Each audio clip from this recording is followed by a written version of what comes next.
रतनगढ़ शहर पर चंद्रगुप्त नाम का राजा राज करता था। उसके 4 बेटे थे जो बड़े बहादुर और प्रतापी थे।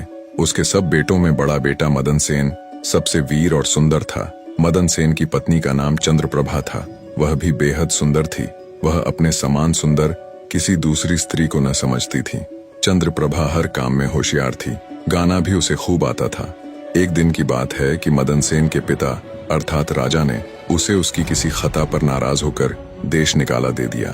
राजा का हुक्म सुनकर जब चिंतित मदन सेन महल में आया तो मदन सेन को उदास देखकर उसकी पत्नी ने पूछा, आज आप उदास क्यों हैं? मदन सेन बोला, अब तुमसे क्या कहूँ, आज पिताजी ने मुझे 12 वर्ष के लिए देश निकाला दे दिया है, इसीलिए मैं तुमसे विदाई मांगने आया हूँ।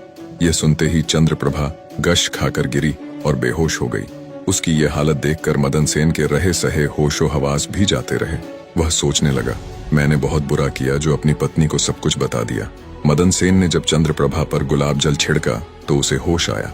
होश में आकर चंद्रप्रभा ने मदन सेन से कहा, हे प्यारे, आप मुझ दासी को छोड़कर परदेश चले जाएंगे तो मैं आपके बिन कैसे जी पाऊंगी? मैं भी आपके साथ ही चलूंगी। तब मदन सेन ने कहा, तुम मेरे साथ कैसे चल सकती हो, क्योंकि परदेश में अनेक प्रकार के संकट भोगने पड़ते हैं और तुम नर्म व नाजुक गलीचों पर चलने वाली, महलों में रहने वाली उन दुखों को कैसे बर्दाश्त कर पाओगी? चंद्रप्रभा ने कहा, हे प्राणनाथ, महल के सुख आपके बगैर जंगल के दुखों से भी अधिक भयानक प्रतीत होंगे। इससे अच्छा तो यही है कि मैं भी आपके साथ ही चलूं। मदन सेन ने सोचा कि चंद्रप्रभा मेरे बगैर नहीं रह सकती, इसलिए मुझे यह शोभा नहीं देता कि इसको तड़पता छोड़कर चला जाऊं। बेहतर यह है कि इसे भी साथ ले चलूं। इस विचार के मन में आते ही मदन सेन ने अपनी पत्नी से कहा, अच्छा, तुम उदास मत हो, मैं तुम्हें अपने साथ ही ले चलूंगा। मदन सेन की बात सुनकर चंद्रप्रभा बड़ी प्रसन्न हुई और अपने पति के साथ जाने की तैयारियों में जुट गई। अगली सुबह चंद्रप्रभा और मदन सेन शहर से निकलकर एक जंगल में पहुंच गए। जब चलते चलते थक गए तो एक उचित जगह देखकर वे एक बरगद के वृक्ष के नीचे विश्राम करने लगे। वे बहुत अधिक थके हुए थे, अतः ठंडी हवा के झोंकों ने उन्हें नींद की वादी में पहुंचा दिया। मगर कुछ देर बाद ही एक सांप ने रानी को डस लिया। सांप के डसते ही रानी तड़पने लगी। मदन सेन की आंख खुली तो रानी को तड़पते देखा। सांप को जाते देखकर मदन सेन बेचैन हो गया। कुछ देर बाद रानी विष के प्रभाव से मर गई। मृत रानी को देखकर मदन सेन ऊंचे स्वर में विलाप करने लगा। उसका रोना धोना सुनकर जंगल के जीव जंतु गुर्राने लगे। मैं जीकर क्या करूंगा, इसी जंगल में प्राण त्याग दूंगा। ये मन में विचार कर वह रानी की लाश के पास से उठा और जंगल से लकड़ियां बीनकर इकट्ठी करने लगा। वह लकड़ियां इकट्ठी करता जाता और रो रो कर कहता जाता था, रानी की चिता में मैं भी जल जाऊंगा। संयोगवश शिव पार्वती जी पृथ्वीलोक का भ्रमण करते हुए उसी जंगल में आ पहुंचे। पार्वती ने जब मदन सेन के रोने की आवाज सुनी तो उन्हें बड़ी दया आई। उन्होंने शिव से कहा, हे प्रभु, कोई मानव हृदय विदारक स्वर में रो रहा है। उसके रोने से मेरा हृदय कांप रहा है। आप मुझ पर दया करके उसका दुख दूर कीजिए। पार्वती की बात सुनकर शिव ने कहा, हे प्रिय, मैं तुमको इसीलिए तो अपने साथ नहीं ला रहा था क्योंकि संसार में हर प्रकार के दुखी मनुष्य हैं। हम किस किस का दुख दूर करेंगे? तब पार्वती ने कहा, हे स्वामी, कुछ भी हो, इसका दुख तो आपको अवश्य ही दूर करना पड़ेगा। पार्वती की बात सुनकर भगवान शिव माता पार्वती को अपने साथ लेकर वहां आए जहां मदन सेन करुण विलाप कर रहा था। शिव ने मदन सेन से पूछा, तू क्यों रोता है? तुझको क्या दुख है? मदन सेन ने कहा, मैं आपको अपने दुख का हाल कैसे सुनाऊं? मुझे इतना दुख है कि यदि धरती फट जाए तो मैं उसमें समा जाऊं। मदन सेन की बात सुनकर भगवान शिव को दया आ गई और उन्होंने उससे कहा, तू हमसे बता कि तुझे क्या दुख है? तब मदन सेन ने कहा, महाराज, मैं रतनगढ़ के राजा चंद्रगुप्त का बेटा हूँ। मेरे पिता ने मुझको देश निकाला दे दिया, इसलिए मैं और मेरी पत्नी इस जंगल में आ गए। यहाँ आकर मेरी पत्नी सर्प के डसने से मर गई। अब उसका विरह मुझसे सहन नहीं हो रहा है, इसलिए मैं लकड़ियां एकत्र कर रहा हूँ ताकि अपनी प्यारी पत्नी के साथ ही जल मरूं।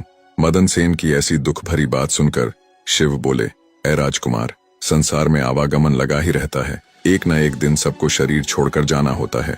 न कोई किसी के साथ आया है और न कोई किसी के साथ जाएगा। यदि तू जीवित रहेगा तो तुझे अनेक रानियां मिल जाएंगी, इसलिए तू मेरा कहा मान और देह त्यागने का विचार छोड़ दे। शिव के इन वचनों को सुनकर मदन सेन बोला, महाराज, आपने जो कुछ कहा वह सत्य है, किंतु ऐसी पतिव्रता पत्नी तो मुझे किसी भी जन्म में नहीं मिलेगी और न इसका वियोग मुझसे सहन होगा, इसलिए मैं इसके साथ ही मरूंगा।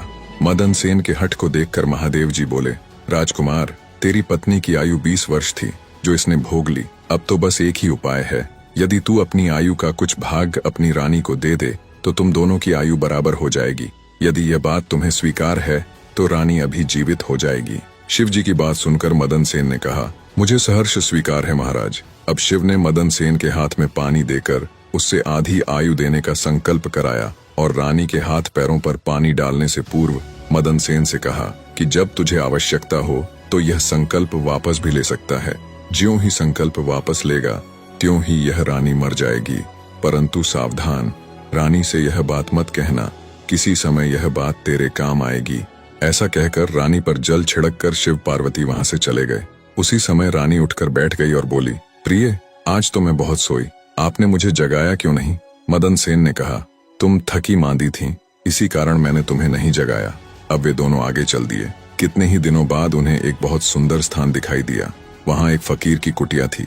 जब वे दोनों वहां पहुंचे तो उन्होंने देखा कि एक सुंदर नौजवान फकीर बैठा हुक्का पी रहा है। वे दोनों थके हारे तो थे ही, अतः फकीर के पास बैठ गए। उसी समय राजकुमार ने रानी से कहा, रानी, मुझे प्यास लगी है, तुम कहो तो मैं जाकर कुएं से पानी पी आऊं, और अगर तुम्हें भी प्यास लगी हो तो तुम्हारे लिए भी लेता आऊंगा। यह सुनकर रानी ने कहा, मैं तो प्यासी नहीं हूँ, आप जाकर पी आइए। मदन सेन डोल व रस्सी लेकर कुएं से पानी पीने चला गया। उधर मदन सेन पानी पीने गया, इधर चंद्रप्रभा और फकीर की निगाहें चार हो गईं। वह फकीर से बोली, फकीर साहब, आप तो यहाँ बड़े ऐश में रहते हैं। फकीर बोला, तुम भी यहाँ रहो और ऐश करो। चंद्रप्रभा कहने लगी, फकीर साहब, आपके साथ रहने को दिल तो कर रहा है, मगर मेरा पति मेरे साथ है, इसलिए मैं आपके साथ किस प्रकार रह सकती हूँ? फकीर ने कहा, किसी तरह अपने पति को कुएं में धकेल दो, फिर हम ऐश करेंगे। फकीर की बात सुनकर चंद्रप्रभा ने कहा, अच्छा, मैं ऐसा ही करूंगी। तभी मदन सेन पानी पीकर रानी के पास आया तो रानी कहने लगी, मैं भी प्यासी हूँ, मुझे भी पानी पिला लाओ। तब मदन सेन ने कहा, मैंने तुमसे पहले ही पूछा था, तब तुमने मना कर दिया था। खैर, अगर तुमको प्यास लगी है तो मैं अभी पानी लेकर आता हूँ। जब मदन सेन पानी लाने चलने लगा तो रानी कहने लगी, मैं भी तुम्हारे साथ चलती हूँ। फिर वह भी उसके साथ चल पड़ी। बेचारा मदन सेन तो उसके प्रेम में पागल हुआ पड़ा था। उसे नहीं मालूम था कि यह मेरे प्राण लेने चल रही है। जब मदन सेन कुएं पर जाकर डोल भरने लगा तो रानी ने पीछे से उसे धक्का देकर कुएं में गिरा दिया और खुद उस फकीर के पास आ गई। वह फकीर रानी को लेकर वहां से चलता बना और दोनों एक बड़े शहर में जाकर आनंद से रहने लगे। उस फकीर ने चंद्रप्रभा को थोड़े ही दिनों में ऐसा नाचना गाना सिखाया कि उसके समान नाचने वाली कोई नृत्यांगना उस शहर में दूसरी न थी। वह सारे नगर में प्रसिद्ध हो गई। इस प्रकार रानी के नाचने गाने के कारण वह फकीर लाखों रुपये का मालिक हो गया।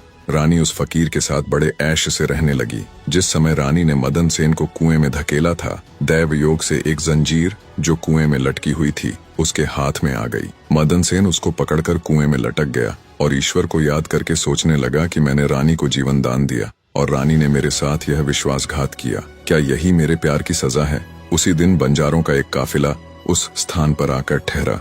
एक बंजारा बाल्टी और रस्सी लेकर कुएं पर पानी भरने आया। जब उसने बाल्टी कुएं में डाली तो मदन सेन ने बाल्टी को पकड़ लिया। तब उस बंजारे ने पूछा, कुएं में कौन है? मदन सेन ने कहा, भाई, मैं आफत का मारा एक इंसान हूँ, ईश्वर के लिए मुझको बाहर निकाल कर मेरी जान बचाओ। बंजारे को दया आ गई और उसने मदन सेन को कुएं से निकाल लिया और पूछा, हे भाई, तुम कौन हो? इस कुएं में कैसे गिरे? मदन सेन ने शुरू से लेकर आखिर तक सारा वृतांत बंजारे के सामने कह सुनाया। बंजारा उसकी नेकी और रानी की करतूत सुनकर अफसोस करते हुए बोला, त्रिया चरित्र जाने नहीं कोय, खसम मार कर खुद सती होए। यह कहकर बंजारे ने मदन सेन को सीने से लगा लिया और बोला, तुम किसी प्रकार की कोई चिंता न करो, भगवान बड़ा कारसाज है, वह सब भला करेगा। अगर चाहो तो तुम हमारे लश्कर में हमारे साथ रह सकते हो। मदन सेन ने उसके साथ रहना स्वीकार कर लिया। संयोगवश बंजारों का वह लश्कर कुछ दिनों के बाद उसी शहर में आया जिसमें रानी चंद्रप्रभा फकीर के साथ रह रही थी। उस शहर को देखकर मदन सेन ने बंजारे से कहा, भाई, मेरी इच्छा कुछ दिन इस शहर में रहने की है, यदि आपकी आज्ञा हो तो कुछ दिन मैं इस शहर में बिता लूं। मदन सेन की बात सुनकर बंजारा बोला, तुम्हारी जैसी मर्जी हो, मुझे कोई आपत्ति नहीं है। मदन सेन बंजारे से विदा लेकर शहर में किसी काम की तलाश में घूमने लगा। कुछ दिनों बाद उसकी मेहनत रंग लाई और उसे एक बड़े व्यापारी के यहाँ नौकरी मिल गई। वह व्यापारी के यहाँ रहने लगा और बड़ी लगन और परिश्रम से अपने कर्तव्य का निर्वाह करने लगा। मदन सेन की कर्तव्य निष्ठा और परिश्रम को देखकर उसे अपने यहाँ मुनीम बना लिया। अब मदन सेन के दिन चैन से गुजरने लगे। एक दिन उस नगर के राजा के यहाँ चंद्रप्रभा के नृत्य का आयोजन हुआ। राजा ने शहर के तमाम बड़े व्यापारियों और सेठ साहूकारों को अपने यहाँ इस नृत्य का अवलोकन करने को आमंत्रित किया। जिस दिन चंद्रप्रभा का नृत्य था, शहर के सब व्यापारी और सेठ साहूकार राजा के यहाँ पहुँचे। मदन सेन ने भी रानी के नृत्य और गायन की बड़ी तारीफ सुन रखी थी। उसने अपने मन में सोचा कि इस नर्तकी का नृत्य अवश्य देखना चाहिए। यही सोचकर मदन सेन भी राजा के यहाँ जा पहुंचा। रानी चंद्रप्रभा साज श्रृंगार करके नृत्य करने के लिए खड़ी हो गई। उस समय वह अप्सरा के समान सुंदर नजर आ रही थी। मदन सेन अपने मालिक के पास बैठा था। रानी ने नृत्य शुरू किया और एक ठुमरी उसने उस महफिल में गाई। चंद्रप्रभा ने ऐसे कई राग बड़े ही सुंदर ढंग से अपनी सुरीली आवाज में गाए। उसे सुनकर महफिल के सब लोग वाह वाह करने लगे। राजा से लेकर प्रजा तक सबने उसे ढेरों इनाम दिए। मदन सेन ने भी अपने हाथ की अंगूठी, जिसमें हीरा जड़ा हुआ था, उतारकर रानी चंद्रप्रभा को भेंट कर दी। रानी चंद्रप्रभा ने अंगूठी को पहचान लिया और मन ही मन कहने लगी, बड़ा गजब हो गया, जो यह कमबख्त अब तक जिंदा है और यहाँ आ पहुंचा है। अब यह मुझे जिंदा नहीं छोड़ेगा। अब तो कुछ ऐसा उपाय करना चाहिए जिससे कि यह मारा जाए। फिर उसने अपने दिल में उपाय सोचा, इससे बेहतर और कोई उपाय नहीं हो सकता कि एक तड़पती कड़कती रागिनी गाऊं और राजा को रिझाऊं। फिर जब राजा खुश हो जाए तो राजा से इसे मरवाने की आज्ञा का वचन ले लूं। यह बात अपने मन में सोचकर रानी चंद्रप्रभा ने लचकती हुई रागिनी गानी शुरू की। रानी की इस बसंत की बहार को सुनकर राजा बहुत खुश हुआ। वह चंद्रप्रभा से बोला, हम तुझसे बहुत प्रसन्न हैं, बोल क्या मांगती है, जो मांगेगी तुझे मिलेगा। चंद्रप्रभा ने कहा, यदि आप मुझ पर प्रसन्न हैं तो पहले वचन दीजिए कि मैं जो मांगूंगी आप मुझे देंगे। चंद्रप्रभा की बात सुनकर राजा ने उसे वचन दे दिया। तब चंद्रप्रभा ने राजा से कहा, आपकी इस सभा में मेरा एक चोर है, इसी समय आप उसे मरवा दीजिए। राजा ने कहा, चोर को मेरे सामने ला। तब रानी ने मदन सेन का हाथ पकड़ा और उसे राजा के सामने ले आई। राजा ने कहा, इसे जल्लादों के हवाले कर दो। ये सुनकर जल्लाद मदन सेन का हाथ पकड़कर उसे मारने के लिए ले जाने लगे। उसी समय मदन सेन का मालिक व्यापारी घबराकर मदन सेन के पास आया और उससे पूछा, तूने इस नर्तकी का क्या चुराया है जिसकी वजह से यह तुझे मरवाना चाहती है। मदन सेन ने अपने मालिक से कहा, मैंने इसका कुछ नहीं चुराया, बस तुम इस राजा को मेरी दो बातें सुन लेने के लिए राजी कर लो तो मेरी जान बच जाएगी। मदन सेन का मालिक यह सुनकर अपने साथी व्यापारियों और साहूकारों के पास आया और उन सब से मशवरा किया। उसने कहा, मित्रों, या तो राजा आज न्याय करे वरना हम सब इस शहर को छोड़कर चले जाएंगे। यह सलाह मशवरा करके सारे व्यापारी राजा के पास आए और कहने लगे, राजा साहब, हमारा मुनीम निर्दोष ही मारा जा रहा है। वो कहता है कि राजा ने मुझे मारने की जो आज्ञा दी है सो मुझे भी राजा की आज्ञा से मरना स्वीकार है, लेकिन मेरी दो बातें सुन ली जाएं। राजा ने व्यापारियों की बात सुनकर कहा, ठीक है, मुनीम को लेकर आओ। मदन सेन को लाया गया। राजा बोला, तुम जो कुछ भी कहना चाहते हो वह मेरे सामने कहो। मदन सेन ने कहा, मैंने क्या दोष किया है जिसके कारण आपने मुझे मृत्यु दंड दिया है। राजा ने कहा, तू इस नर्तकी का चोर है। ये सुनकर मदन सेन ने कहा, मैं इस नर्तकी का चोर नहीं हूँ, मैं तो इसका पति हूँ। यह मुझे कुएं में धकेल कर एक फकीर के साथ चली आई है। तब चंद्रप्रभा ने कहा, महाराज, मैं इस चोर झूठे को क्या जानूं कि यह कौन है। फिर मदन सेन बोला, राजा साहब, अगर यह मेरी पत्नी नहीं है तो जो कुछ चीज मैंने इसे रास्ते में दी थी यह मेरी वो अमानत मुझे लौटा दे। तब रानी ने कहा, मुझे स्वीकार है। मदन सेन ने कहा, अच्छा, अपने हाथ में पानी ले, मेरा तेरा न्याय इसी सभा में होगा। पानी लेकर कह कि जो वस्तु इसने रास्ते में मुझे दी थी वह मैं आज इसे वापस करती हूँ। तब रानी ने अपने हाथ में पानी लेकर कहा, जो वस्तु इसने मुझे रास्ते में दी थी वह मैं आज इसे वापस करती हूँ। यह कहकर रानी ने जैसे ही अपने हाथ से संकल्प का पानी छोड़ा वैसे ही रानी के प्राण पखेरु उड़ गए। ये देखकर सब लोग आश्चर्यचकित रह गए। राजा ने घबराकर मदन सेन से कहा, यह क्या हुआ, इसके पीछे क्या राज है, पूरी बात बताओ। तब मदन सेन ने अपने बारे में राजा को बताना प्रारंभ किया और अपने पिता द्वारा देश निकाला दिए जाने से लेकर अब तक का सारा हाल सबके सामने कह सुनाया। सारी बातें सुनकर राजा ने मदन सेन को अपने सीने से लगा लिया। मदन सेन की सच्चाई और धर्म प्रायणता ने राजा का दिल जीत लिया। उसने खुश हो अपनी इकलौती पुत्री का विवाह मदन सेन के साथ कर दिया और उस फकीर को फांसी लगाने का हुक्म दिया। निष्कर्ष, इस प्रेरणादायक कहानी से हम मदन सेन और रानी चंद्रप्रभा की जीवन यात्रा के माध्यम से सत्य, धर्म और कर्म की महिमा को समझेंगे। मदन सेन, जो एक धर्मपरायण व्यक्ति है, अपनी सच्चाई और ईमानदारी के बल पर जीवन की चुनौतियों का सामना करता है। दूसरी ओर चंद्रप्रभा अपने झूठ और धोखाधड़ी के कारण अपनी विनाशकारी नियति को प्राप्त करती है। यह कथा हमें यह सिखाती है कि झूठ और अधर्म से कभी स्थायी सफलता नहीं मिलती। सत्य की राह पर चलने वाले को भले ही कठिनाइयां आएं, परंतु अंततः सत्य और धर्म की विजय होती है।